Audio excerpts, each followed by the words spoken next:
ಹೇಳ್ತಾರೆ. ಯಾವಾಗ ಹೇಳಿದ್ರು CM ಅವರು? ನಿನ್ನೆ ಶೋಷಿತ ವರ್ಗದ ಸಮಾವೇಶದಲ್ಲಿ ಈಗಾಗಲೇ ಇಡೀ ಲಿಂಗಾಯತ ಸಮುದಾಯದ ಎಲ್ಲ ಶಾಸಕರು, ಸುಮಾರು 69 ಜನ ಶಾಸಕರು ಮತ್ತು ನಮ್ಮ ಸಮುದಾಯದ ಹಿರಿಯ ಗುರುಗಳಾಗಿರ್ತಕ್ಕಂಥ ಸುತ್ತೂರಿನ ಜಗದ್ಗುರುಗಳವರು ಮತ್ತು ಅಖಿಲ ಭಾರತ ವೀರಶೈವ ಮಹಾಸಭೆ ಮತ್ತು ಇಡೀ ನಮ್ಮ ಲಿಂಗಾಯತ ಸಮಾಜ ಮಾನ್ಯ ಮುಖ್ಯಮಂತ್ರಿ ಹೋಗಿ ಭೇಟಿ ಕೊಟ್ಟು ಜಾತಿ ಗಣಿತ ಮಾಡಲಿಕ್ಕೆ ನಮ್ದು ಯಾವುದೂ ವಿರೋಧವಿಲ್ಲ. ಆದರೆ ಕಾಂತರಾಜ್ ವರದಿ ಬಗ್ಗೆ ನಮಗೆ ಆಕ್ಷೇಪವಿದೆ. ಅದ್ರ ಬಗ್ಗೆ ನಮ್ಮೆಲ್ಲಲ್ಲಿ ಎಲ್ಲ ಕಡೆಯೂ ಸಹ ಅದ್ರ ಬಗ್ಗೆ ತಪ್ಪು ಮಾಹಿತಿ ಬಂದಿರೋದ್ರಿಂದ ಜನರಲ್ಲಿ ಒಂದು ಆತಂಕ, ಒಂದು ಸಂಶಯ ಮೂಡಿದೆ. ಈ ಹಿನ್ನೆಲೆ ಒಳಗೆ ಆ ಕಾಂತರಾಜ್ ವರದಿಯನ್ನು ನೀವು ತಟಸ್ಥಗೊಳಿಸಿ ಮತ್ತೊಮ್ಮೆ ಜಾತಿ ಗಣಿತ ಮಾಡಿ ವೈಜ್ಞಾನಿಕವಾಗಿ ಅಂಕಿಅಂಶಗಳ ಆಧಾರದ ಮೇಲೆ ಸಂವಿಧಾನಬದ್ಧವಾಗಿ ಕಾನೂನುಬದ್ಧವಾಗಿ ನೀವು ಜಾತಿ ಗಣಿತ ಮಾಡಿ ವರದಿಯನ್ನು ಸ್ವೀಕಾರ ಮಾಡಲಿ ಅನ್ನುವಂಥ ಒಂದು ಮನವಿಯನ್ನು ಮೊದಲ ಬಾರಿಗೆ ಇಡೀ ಲಿಂಗಾಯತ ಶಾಸಕರು ಒಗ್ಗಟ್ಟಾಗಿ ಸ್ವತಃ ಮುಖ್ಯಮಂತ್ರಿ ಪತ್ರ ಬರೆದರು. ಅದ್ರ ಜೊತೆಯಲ್ಲಿ ಅಖಿಲ ಭಾರತ ವೀರಶೈವ ಮಹಾಸಭೆಯಲ್ಲಿ ಸಹ ಅದ್ರ ಬಗ್ಗೆ ನಿರ್ಣಯವನ್ನು ಮಂಡಿಸಿದ್ದಾರೆ. ಮತ್ತು ಸುತ್ತೂರು ಶ್ರೀಗಳಾದಿಯಾಗಿ ನಾನು ಸುತ್ತೂರು ಶ್ರೀ ಹೇಳಿಕೆಗೆ ಬೆಂಬಲ ಕೊಟ್ಟಿದ್ದೀನಿ. ಈ ಕಾರಣಕ್ಕೋಸ್ಕರ ಮಾನ್ಯ ಮುಖ್ಯಮಂತ್ರಿಗಳು ಲಿಂಗಾಯತ ಸಮುದಾಯದ ಭಾವನೆಗಳನ್ನ ಅರ್ಥ ಮಾಡ್ಕೊಳ್ಬೇಕು. ಆತುರವಾಗಿರ್ತಕ್ಕಂಥ ನಿರ್ಧಾರವನ್ನು ಕೈಗೊಳ್ಳೋದು ಬೇಡ. ಇದೆಲ್ಲ 7 ವರ್ಷಗಳ ಹಿಂದೆ ಆಗಿರ್ತಕ್ಕಂಥ ಕಾಂತರಾಜ್ ವರದಿ ಬಗ್ಗೆ ಅದನ್ನೇ ಅನುಷ್ಠಾನ ಮಾಡ್ತೇನೆ ಅಂತ ಹಠವನ್ನು ಬಿಟ್ಟು ಮತ್ತೊಮ್ಮೆ ಪ್ರಾಮಾಣಿಕವಾಗಿ ಜಾತಿ ಗಣಿತ ಮಾಡಲಿ. ಜಾತಿ ಗಣಿತ ಮಾಡಲಿಕ್ಕೆ ನಮ್ದು ಯಾರ್ದು ವಿರೋಧ ಇಲ್ಲ. ಆದರೆ ಕಾಂತರಾಜ್ ವರದಿ ಅಸ್ಪಷ್ಟವಾಗಿದೆ. ಅದರ ಲಿಂಗಾಯತರ ಸಂಖ್ಯೆ ಕಡಿಮೆ ತೋರಿಸಿದೆ ಅನ್ನುವಂಥ ಒಂದು ಅನುಮಾನ ವ್ಯಕ್ತವಾಗಿದೆ.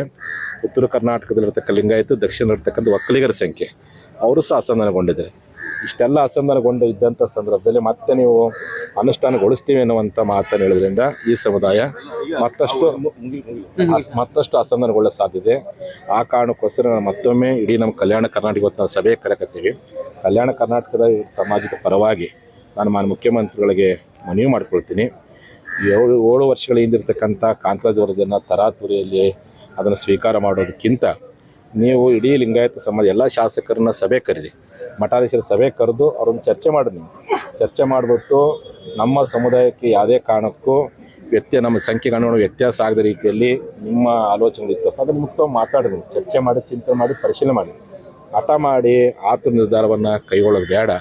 ಇಲ್ಲದೆ ಹೋದರೆ ಸಮುದಾಯ ಖಂಡಿತವಾಗಿ ಭಾಳಷ್ಟು ಅಸಮಾಧಾನಗೊಳ್ಳುವ ಸಾಧ್ಯತೆ ಇದೆ. ಹಾಗಾಗಿ ಶಾಸಕರ ಭಾವನೆಗೂ ಬೆಲೆ ಕೊಡಬೇಕು, ಮಠಾಧೀಶರ ಮಾತುಗಳಿಗೂ ಸಹ ಗೌರವ ಕೊಡಬೇಕು. ಸಮಾಜ ಹಿತಾಸಕ್ತಿಯನ್ನು ಕಾಪಾಡುವ ಕೆಲಸವನ್ನು ಮಾನ್ಯ ಮುಖ್ಯಮಂತ್ರಿಗಳು ಸರ್ಕಾರ ಮಾಡಬೇಕು ಅಂತ ನಾನು ಈ ಮೂಲಕ ಆಗ್ರಹ ಮಾಡ್ತೀನಿ. ವರದಿಯಲ್ಲಿ ಏನಿದೆ ಅಂತ ಖುದ್ದು ನನಗೂ ಗೊತ್ತಿಲ್ಲ, ಯಾಕೆ ವಿರೋಧ ಮಾಡ್ತಾ ಇದ್ದಾರೆ? ವರದಿ ತರಿಸ್ಕೊಂಡು ನೋಡಿದ್ಮೇಲೆ ಗೊತ್ತಾಗುತ್ತೆ, ಪರಿಶೀಲನೆ ಮಾಡಿವೆ ಅನುಷ್ಠಾನಕ್ಕೆ ಮುಂದಾಗ್ತೀವಿ ಅಂತ. ಯಾಕೆ ವಿರೋಧ ಅಂತ ಯಾರು ಮಾಡಿಲ್ಲ. ಹೇಳ್ತಾರೆ ಕಾಂತರಾಜ್ ವರದಿ ಬಗ್ಗೆ ಈಗಾಗಲೇ ಸಾಮಾಜಿಕ ಜಾಲತಾಣದಲ್ಲಿ ಬೇರೆ ಬೇರೆ ಕಡೆ ಲಿಂಗಾಯತರ ಸಂಖ್ಯೆ ಕಡಿಮೆ ತೋರಿಸಿದ್ದಾರೆ ಅನ್ನುವಂಥ ಒಂದು ಆತಂಕ ವ್ಯಕ್ತವಾಗಿದೆ. ಮತ್ತು ಹೊಸ ಜಾತಿ ಅಂತ ಮಾಡಲಿಲ್ಲ. ಈಗ ಜಾತಿ ಗಣಿತ ಬೇರೆ, ಸಮೀಕ್ಷೆ ಬೇರೆ ಅಂತ ಹೇಳ್ತಾರೆ.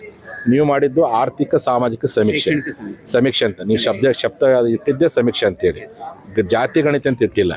ಜಾತಿ ಗಣಿತ ಮಾಡ್ಲಿಕ್ಕೆ ತಪ್ಪೇನೈತಿ?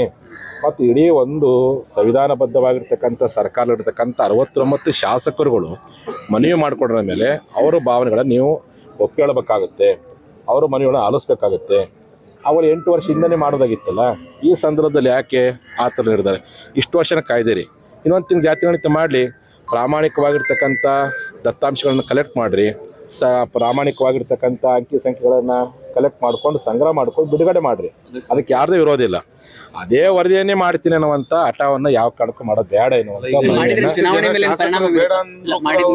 ನೋಡ್ರಿ. ಹಿಂದೆ ಇದೇ ರೀತಿ ಆಯಿತು. ಅನೇಕ ಸಂದರ್ಭದಲ್ಲಿ ಲಿಂಗಾಯತ ಸಮಾಜದ ಮೇಲೆ ಅದೇ ಅವರ ಭಾವನೆಗಳಿಗೆ ವಿರುದ್ಧವಾಗಿರ್ತಕ್ಕಂಥ ತೀರ್ಮಾನವನ್ನು ಯಾರು ತೆಗೆದುಕೊಂಡಿದ್ರಿ ಅದೇ ಸರ್ಕಾರದಲ್ಲಿ ತೆಗೆದುಕೊಂಡ ಸಂದರ್ಭದಲ್ಲಿ ಈ ಸಮಾಜ ಅಸಮಾಧಾನಗೊಂಡು ಚುನಾವಣೆಗಳಲ್ಲಿ ವ್ಯತಿರಿಕ್ತವಾದ ಪರಿಣಾಮ ಬಿದ್ದಿರ್ತಕ್ಕಂಥ ಇತಿಹಾಸ ನಾವು ನೋಡ್ಕೊತ ಬಂದೇವೆ.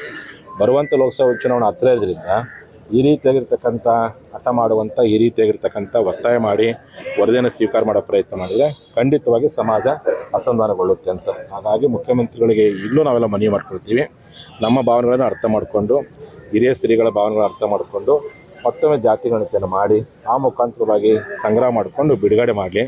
ಈ ಕಾಂತರಾಜ್ ವರದಿ ಬಗ್ಗೆ ಈಗಾಗಲೇ ಅನುಮಾನಗಳು ಇರೋದ್ರಿಂದ ಅದನ್ನೇ ಮಾಡಬೇಕು ಅನ್ನುವಂಥದ್ದು ಹಠ ಯಾಕೆ ಅಂತ ನಾವು ಪ್ರಶ್ನೆ ಮಾಡಲಿಕ್ಕೆ ಇಚ್ಛೆ ಪಡ್ತೀವಿ.